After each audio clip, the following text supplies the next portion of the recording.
السلام عليكم.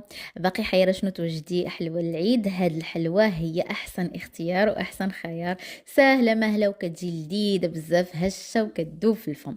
اذا في الهشوار ديالي عندي هنا 250 غرام ديال الزبده، رشيشه ديال الملح، كاس الا ربع من السكر، مع كاس من الزيت النباتي. نخلط هاد المكونات مزيان مزيان مع بعضياتهم حتى كنحصل على هاد النتيجه. صافي غادي نضيف لهم هنا واحد الملعقه صغيره من القرفه، مع خليط هنا ديال اللوز، الكاوكاو، وايضا الزنجلان اللي محمرين كاملين. تقريبا كاس الا ربع من كل حاجه. عندي هنا كاس الا ربع ايضا ديال الزبيب اللي ممسوح مزيان ومقطع قطع رقيق باش ما كتفرقع لنا الحلوى في الفرن. صافي هنا غادي نبدا باضافه الدقيق غير بشويه بشويه مع واحد الكيس ديال خميره الحلويات، ونبدا هكا نجمع باطراف الاصابع حتى كنحصل على عجين اللي تكون لينه وما كتلتصقش في اليدين على هذا الشكل. نديرها كويرات ونوضعها في اللاطه ديال الفرن، وهكا نطبعها بهذاك المرشم التقليدي ديال هاد الحليوه. والنصف الاخر درت ليه هكا المطبع ديال المعمول.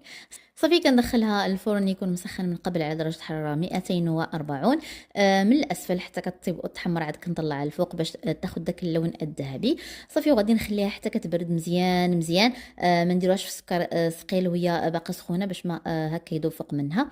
عاد كنزينوها على هذا الشكل. بامكانكم ديروا غير رشه خفيفه، المهم حسب الذوق ديالكم. المهم ان الحلوه كتجي غزاله بزاف. نتمنى انكم تجربوها وبصحه والراحه.